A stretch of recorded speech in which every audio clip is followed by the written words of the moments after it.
मुरली अमृत की धारा है धारा, जो देती दुखों से किनारा। मुरली अमृत की धारा है धारा, जो देती दुखों से किनारा। भूले जीवन में हो जाए शिव बाबा मुरली में समझाए। ओम शांति। आज की तारीख है 11 दिसंबर 2021 की साकार मुरली। बाबा के महावाक्य। मीठे बच्चे, तुम अभी वंडरफुल रूहानी यात्री हो। तुम्हें इस यात्रा से 21 जन्मों के लिए निरोगी बनना है। प्रश्न: सतयुग में कौन सी चीज़ काम नहीं आती है जो भक्ति मार्ग में बाप के काम आती है? उत्तर: दिव्य दृष्टि की चाबी। सतयुग में इस चाबी की दरकार नहीं रहती। जब भक्ति मार्ग शुरू होता है तो भक्तों को खुश करने के लिए साक्षात्कार कराना पड़ता है। उस समय यह चाबी बाप के काम आती है। इसलिए बाप को दिव्य दृष्टिदाता कहा जाता है। बाप तुम बच्चों को विश्व की बादशाही देते हैं, दिव्य दृष्टि की चाबी नहीं। गीत। मरना तेरी गली में। मरना तेरी गली में, मरना तेरी गली में, जीना तेरी गली में, मरना तेरी गली में, जीना तेरी। ओम शांति। मीठे मीठे रूहानी बच्चों ने गीत सुना। रूहानी बच्चों को अंग्रेजी में कहा जाता है स्पिरिचुअल चिल्ड्रन, स्पिरिचुअल फादर और स्पिरिचुअल चिल्ड्रन। अब यह तो रूहानी बच्चे जानते हैं कि हम आत्माओं को वहाँ शरीर तो है नहीं, इसलिए वहाँ कोई रूह रिहान हो नहीं सकती। रूह से रूह रिहान अर्थात वार्तालाप तब हो जब दोनों को शरीर हो। आत्माओं को यहाँ तो अपना अपना शरीर है, बाकी जो नॉलेजफुल रूहानी बाप हैं उनको अपना शरीर नहीं है, वह है ही निराकार। बच्चे समझते हैं कि शांति धाम में हम आत्माएं अशरीरी रहती हैं। जैसे बाप भी अशरीरी व विचित्र है, ऐसे तुम आत्माएं भी बिना शरीर के वहाँ रहती हो। यह समझने की बात है। कहते भी हैं नंगे आए हैं नंगा जाना है, यानी यह शरीर रूपी बस्तर वहाँ नहीं होगा। आत्मा जब शांति धाम में रहती है तो अशरीरी है, शांति में रहती है। अब रूहानी बाप यह नॉलेज देते हैं, सारी दुनिया में रूहानी बाप और कोई है नहीं, और सभी हैं जिस्मानी बाप। रूहानी बाप खुद कहते हैं मैं अशरीरी हूँ। बात करने समय शरीर का आधार लेना पड़ता है। भल शास्त्रों में अक्षर है कि प्रकृति का आधार लेना पड़ता है, परंतु बाप समझाते हैं प्रकृति का तो शरीर बना हुआ है, मैं साधारण शरीर का आधार लेता हूँ।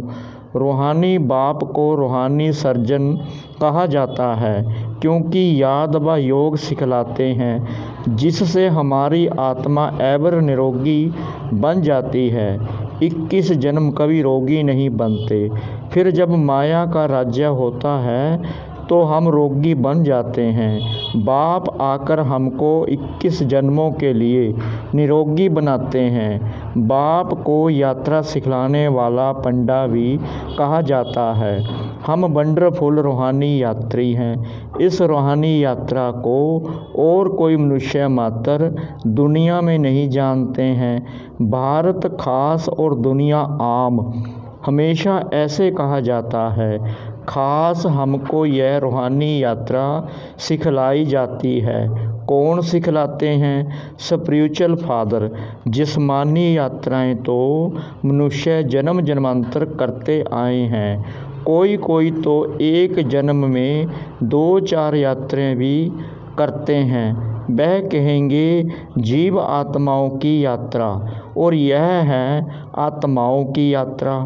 यह बड़ी समझने की बातें हैं। चलते फिरते बुद्धि में बाबा को याद रखना है तो अंतमति सो गति हो जाएगी। बाबा की याद में हम बाबा के पास चले जाएंगे। अब तुम रूहानी बच्चों को रूहानी बाप यह यात्रा सिखलाते हैं।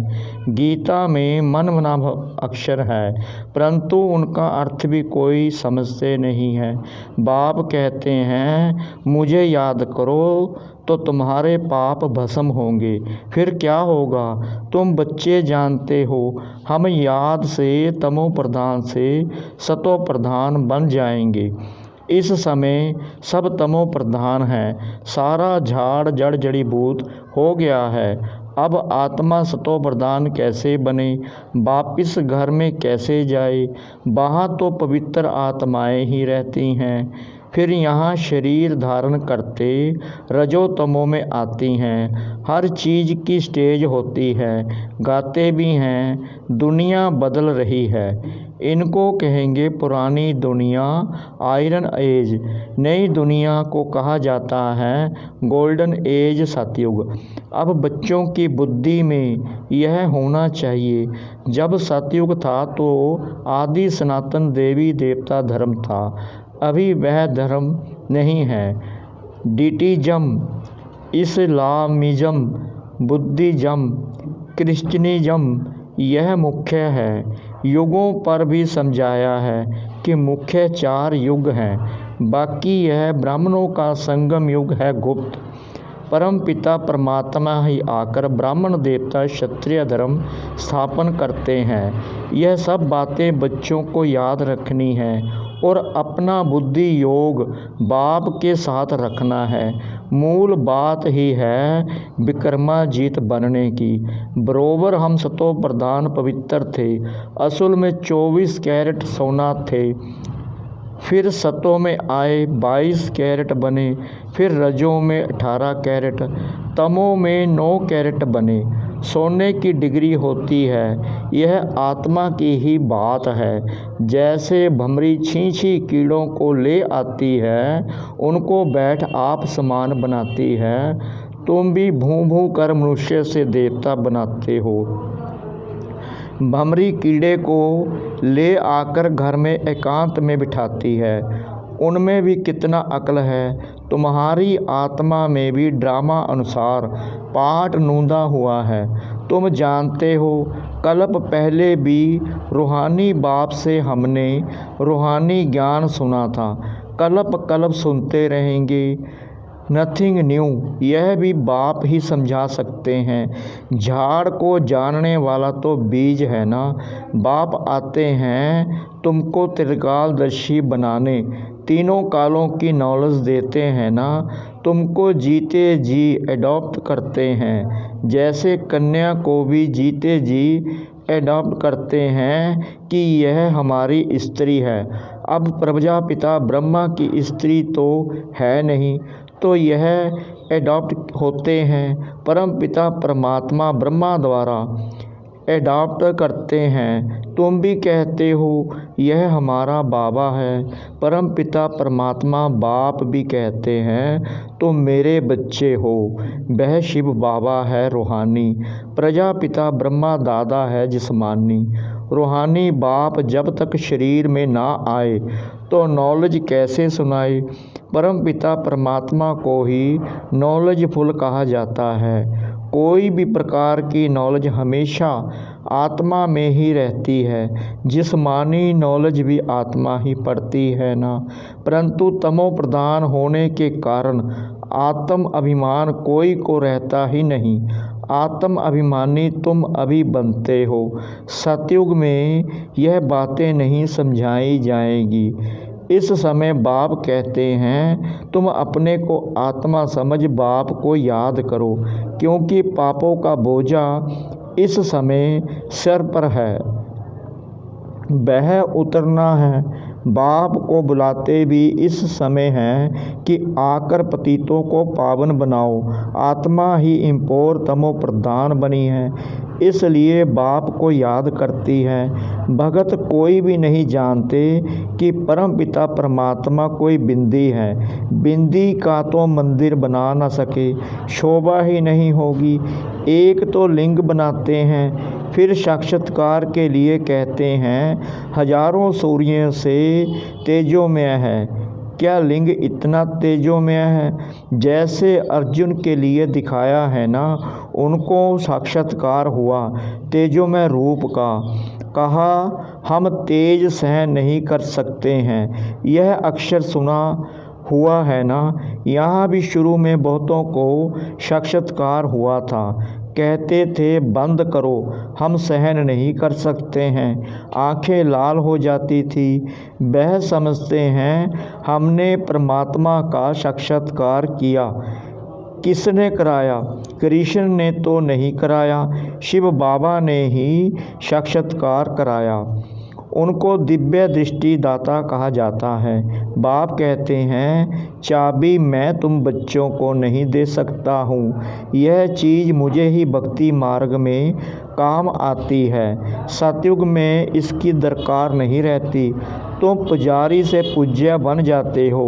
बाप कहते हैं मैं तुमको विश्व का राज्य भाग्य देकर अपने परम धाम में जाकर बैठ जाता हूँ। मैं पूज्य पुजारी नहीं बनता हूँ। तुम बच्चे अभी सेंसिबल बने हो। चलन से भी समझा जाता है कि यह कितना मीठा है। इनको धारणा बहुत अच्छी होती है। कितने टॉपिक्स बनाते हैं। बाबा जो टॉपिक सुनाते हैं वह नोट रखने चाहिए। आज यात्रा पर समझाएंगे। यात्रा 2 प्रकार की होती है। यह है नंबर 1 टॉपिक। मनुष्य सब जिस्मानी यात्रा कराते हैं भक्ति मार्ग में। ज्ञान मार्ग में जिस्मानी यात्रा होती नहीं, तुम्हारी है रूहानी यात्रा। बाप समझाते हैं तमो प्रधान से सतो प्रधान तुम इस यात्रा से बनेंगे। आत्मा पवित्र बनने के बिना घर जा नहीं सकती है। सब आत्माएं यहाँ ही आती रहती हैं, जाते कोई भी नहीं। गवर्नमेंट को भी तुम समझा सकते हो। सतयुग में जब देवी देवताओं का राज्य था तो एक बच्चा एक बच्ची होते थे, सो भी योग बल से। अब ख्याल करो सतयुग में कितने थोड़े मनुष्य होंगे और संपूर्ण निर्विकारी। लक्ष्मी नारायण की गद्दी चली है तो जरूर बच्चा भी होगा। हम जब योग बल से विश्व के मालिक बनते हैं तो क्या योग बल से बच्चा नहीं पैदा कर सकते? यह ड्रामा में नूंद है। पवित्र होने के कारण साक्षात्कार होता है कि बच्चा होने वाला है। वह खुशी रहती है, विकार की कोई बात नहीं। तुमसे पूछते हैं बच्चे कैसे पैदा होंगे? बोलो पपीते का झाड़ मेल फीमेल 1-2 के बाजू में होने से फल पैदा होता है। अगर दोनों 1-2 के बाजू में नहीं होंगे तो फल नहीं होगा। वंडर है ना? तो वहाँ क्यों नहीं योग बल से बच्चा हो सकता? मोर डेल का भी मिसाल है। उनको कहा जाता है नेशनल वर्ल्ड। प्रेम के आंसू से गर्भ हो जाता है। यह विकार नहीं हुआ ना। यह भारत शिवालय था, शिव बाबा ने बनाया था। अब रावण ने विशालय बनाया है, यह भी किसको पता नहीं है। शिव जयंती तो मनाते हैं, रावण जयंती कहाँ है? रावण का तो किसको भी पता नहीं है। उनको बनाकर फिर दशहरे के दिन मार डालते हैं। तुम बच्चे जानते हो रावण 5 विकारों को इन पटाखों आदि से नहीं जलाना है। योग बल से उन पर विजय पानी है, जो योग बाबा ही आकर सिखलाते हैं। कहते हैं योगी भव होली भव। गीता में फिर अक्षर है मन मना भव। मुझे याद करो, इस यात्रा से ही तुम शांति धाम में चले जाएंगे, फिर अमरलोक में आ जाएंगे।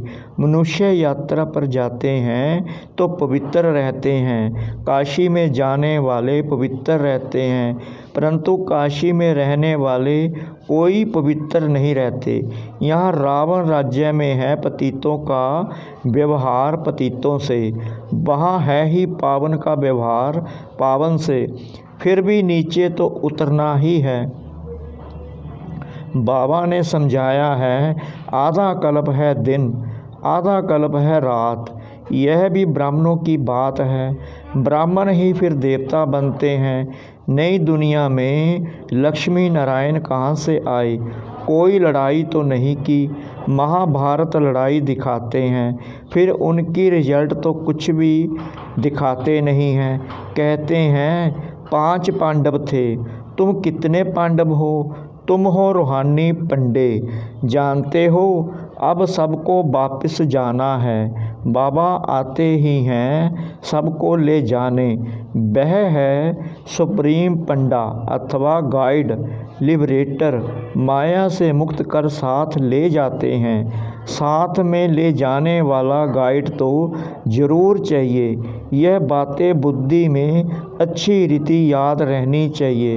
वह शास्त्र तो छपे हुए होते हैं, कोई भी जाकर पढ़ सकते हैं।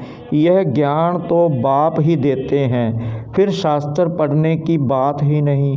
बाप से सुनकर धारणा करनी है। नंबर 1 है याद की यात्रा, उनसे ही पवित्र बनेंगे। हिस्ट्री ज्योग्राफी तो कोई भी समझा ना सके। यात्रा में बहुत कच्चे हैं, याद में ही बिगन पड़ेंगे। नॉलेज तो बहुत सहज है। बाप समझाते हैं यह ड्रामा का चक्कर है। उनके 4 भाग हैं। एक बार लाखों वर्ष आयु होती तो मनुष्य कितने बढ़ जाते। गवर्नमेंट भी कितना कहेगी कि बर्थ ना हो। यह तो बाप का काम है। वह सब तो जिस्मानी युक्तियाँ निकालते रहते हैं। बाबा की है यह रूहानी युक्ति। बाप कहते हैं मैं आत्मा ही हूँ। अनेक धर्मों का विनाश कर एक धर्म की स्थापना करने एक मत सतयुग में ही होगा। यहाँ थोड़ी हो सकता है। अपने को भाई भाई कोई समझते ही नहीं। बाप बच्चों को बहुत युक्तियाँ समझाते रहते हैं। अपने पास टॉपिक्स की लिस्ट रखनी चाहिए। एक एक टॉपिक बहुत फर्स्ट क्लास है। बाबा कहते हैं तुम बच्चों को जास्ती टाँ नहीं करनी है, सिर्फ कहना है शिव बाबा कहते हैं सब आत्माओं का बाप मैं परम आत्मा हूँ। मुझे ही भगवान कहा जाता है। कोई मनुष्यों को भगवान नहीं कह सकते। रूहानी यात्रा और जिस्मानी यात्रा की टॉपिक बहुत अच्छी है। जिस्मानी यात्रा मृत्युलोक में होती है। यह है मृत्युलोक, वह है अमरलोक। तुम बच्चे कल्प कल्प बाप के साथ मददगार बनते हो, इसलिए तुम हो रूहानी स्वीट चिल्ड्रन। अच्छा, मीठे मीठे सिकिला दे बच्चों प्रति माता पिता बाप दादा का याद प्यार और गुड मॉर्निंग। रूहानी बाप की रूहानी बच्चों को नमस्ते। हम रूहानी बच्चों की रूहानी बाप दादा को श्रद्धा भरी प्रेम भरी नमस्ते। शुक्रिया बाबा, शुक्रिया बाबा, शुक्रिया बाबा इस मीठी मुरली के लिए। धारणा के लिए मुख्य सार। नंबर 1, खुद सेंसिबल बनकर दूसरों को भी बनाना है। अपनी चलन बहुत रॉयल और मीठी रखनी है। नंबर 2, रूहानी यात्रा पर तत्पर रहना है। अपने पास अच्छी टॉपिक्स नोट रखनी है। एक एक टॉपिक पर विचार सागर मंथन करना है। वरदान, अंतर स्वरूप में स्थित रह अपने व बाप के गुप्त रूप को प्रत्यक्ष करने वाले सच्चे स्नेही भव। जो बच्चे सदा अंतर की स्थिति में अथवा अंतर स्वरूप में स्थित रह अंतर्मुखी रहते हैं, वे कभी किसी बात में लिप्त नहीं हो सकते। पुरानी दुनिया संबंध, संपत्ति, पदार्थ जो अल्पकाल और दिखावा मात्र हैं, उनसे धोखा नहीं खा सकते। अंतर स्वरूप की स्थिति में रहने से स्वयं का शक्ति स्वरूप जो गुप्त है वह प्रत्यक्ष हो जाता है। इसी स्वरूप से बाप की प्रत्यक्षता होती है। तो ऐसा श्रेष्ठ कर्तव्य करने वाले ही सच्चे स्नेही हैं। स्लोगन: निश्चय और जन्म सिद्ध अधिकार की शान में रहो तो परेशान नहीं होंगे। निश्चय और जन्म सिद्ध अधिकार की शान में रहो तो परेशान नहीं होंगे। ओम शांति।